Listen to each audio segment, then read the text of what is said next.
Dikutip dari Tarti hingga Rabu siang tadi, rupiah menguat di 0,12% di level 16.790 per dolar Amerika.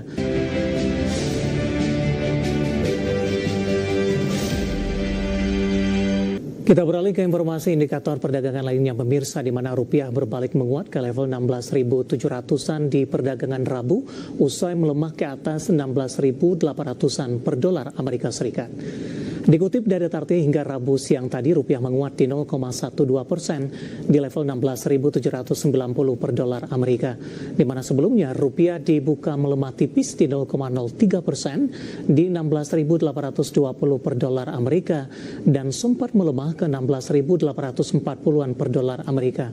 Sementara indeks dolar Amerika di Rabu pagi terpantau melemah tipis di 0,02% di level 97,827. Namun di perdagangan Selasa pagi, indeks dolar Amerika menguat di 0,14%, di mana pergerakan rupiah masih mengikuti dinamika dolar Amerika di pasar global, di tengah pemerintah Amerika mulai menerapkan tarif baru sebesar 10% dan membuka ruang kenaikan tarif menjadi 15%. Kebijakan ini mengacu pada Section di 122 mengizinkan tarif hingga 15%, namun mensyaratkan persetujuan Kongres jika ingin diperpanjang setelah 150 hari.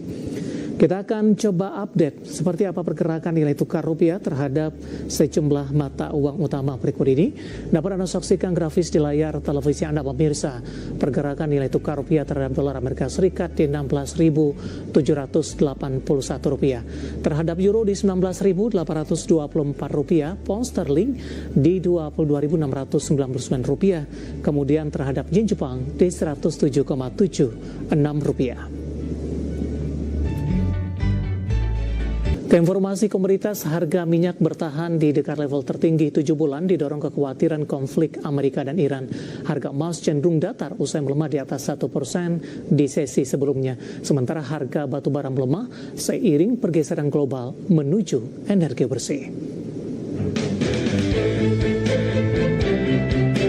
Harga minyak dunia bertahan di dekat level tertinggi dalam 7 bulan di Rabu pagi, didorong kekhawatiran potensi konflik militer antara Amerika dan Iran dapat mengganggu pasokan, meski kedua negara dijadwalkan menggelar pembicaraan lanjutan. Melansir Reuters, minyak Brent naik 0,64% di 71,22 dolar Amerika per barrel. WTI Amerika menguat 0,64% ke 66,05 dolar Amerika per barrel. Brent sebelumnya menyentuh level tertinggi sejak 31 Juli di Jumat lalu. WTI mencapai posisi tertinggi sejak 4 Agustus di Senin. Harga emas cenderung datar di Rabu pagi waktu Asia setelah anjlok lebih dari 1% di sesi sebelumnya. Tertekan penguatan dolar Amerika di tengah ketidakpastian kebijakan tarif Presiden Amerika Donald Trump. Penguatan dolar Amerika membuat logam mulia berdenominasi dolar menjadi lebih mahal bagi pembeli luar negeri. Melansir Reuters, harga emas spot stabil di 5.146,18 dolar Amerika per troy ounce. Setelah sehari sebelumnya sempat menyentuh level tertinggi lebih dari 3 pekan. Harga batubara Newcastle untuk pengiriman Maret 2026 jatuh 1,4 dolar Amerika menjadi 118 dolar Amerika per ton di Selasa waktu setempat, di tengah penurunan stok di India serta pergeseran global menuju energi bersih yang menekan prospek permintaan jangka panjang. Dikutip dari Big Min, stok batubara di India menurun dipicu penarikan stok besar di Magdala serta turunnya persediaan sejumlah pelabuhan utama di pesisir timur. Berbagai sumber ada share.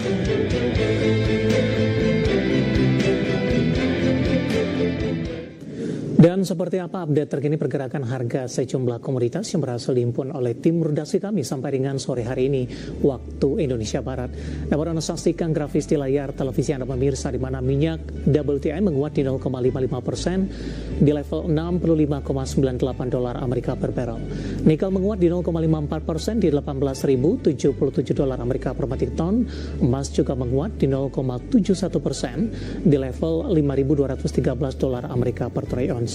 Sementara CPO menguat di 0,61% di 4.078 ringgit Malaysia per tonnya.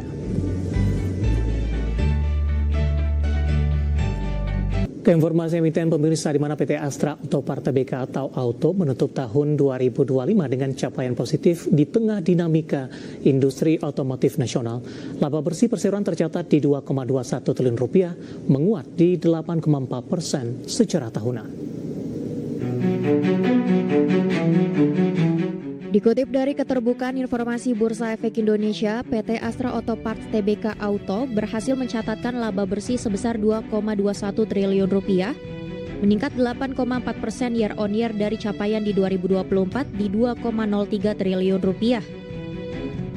Sementara pendapatan perseroan tercatat di 19,91 triliun rupiah, tumbuh 4,4% year on year dibanding capaian di 2024 di 19,07 triliun rupiah.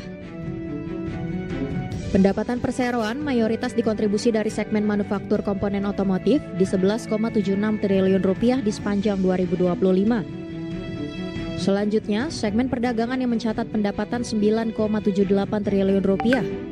Seluruh pendapatan kemudian dikurangi biaya eliminasi sebesar 1,64 triliun rupiah. Di sisi lain, perseroan mencatat beban pokok hanya naik 3,33% year on year menjadi 16,54 triliun rupiah. Sehingga laba kotor perseroan tumbuh 9,80% di 3,36 triliun rupiah dibandingkan posisi 2024 di 3,06 triliun rupiah. Dari sisi neraca keuangan, posisi kas dan setara kas perseroan melesat sebesar 25,38% year on year menjadi 4,53 triliun rupiah di akhir Desember 2025. Di sisi lain, total aset perseroan tumbuh 7,54% menjadi 22,61 triliun rupiah, didukung penguatan ekuitas yang naik 8,83% menjadi 16,96 triliun rupiah. Adapun liabilitas terkendali dengan kenaikan tipis 3,84% menjadi 5,65 triliun rupiah.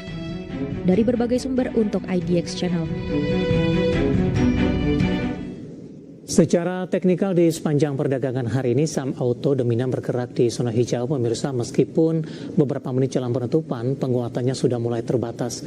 Langsung saja kita ke grafis yang pertama, kita akan coba lihat pergerakan saham auto di sepanjang perdagangan hari ini. Dibuka di sesi pertama pada pagi tadi di level 2720, dibuka di zona hijau, kemudian melesat mengalami penguatan signifikan di pukul 11.30 hingga ke 28.40 setelah menguat di 1 jam pasca pembukaan di 2790. Pada pukul 12 penutupan sesi pertama penguatan terbatas ke 2830 dan pembukaan sesi kedua makin terbatas penguatan di 2820. Saat ini posisi auto menguat di 2,59% dan penguatan makin terbatas ke 2780 rupiah per sahamnya. Kita beralih ke grafis selanjutnya, kita akan coba lihat pergerakan saham auto di beberapa bulan terakhir. Tampaknya sudah mengalami penguatan signifikan. Di perdagangan 5 Agustus masih diperdagangkan di 2.200-an, September menguat ke 2.370, Oktober penguatan melambat ke 2.310, November, Desember, Januari ini mengalami penguatan yang cukup signifikan dengan intraday tertinggi di 2890. 2 Januari penguatan terbatas ke 2720 dan hari ini di 2820 dan saat ini di 2790. Dari sisi valuasi pemirsa dengan beberapa indikator yang ada, grafis selanjutnya kita akan coba lihat dari posisi PER-nya. Ada di kisaran 6,19 kali, PSR di 0,69 kali, PBV-nya masih di bawah 1 kali di 0,87 kali dan PCFR di 7,02 kali. Kombinasi secara fundamental, teknikal dan juga dari sisi valuasi, dan semoga bisa menjadi salah satu referensi untuk Anda.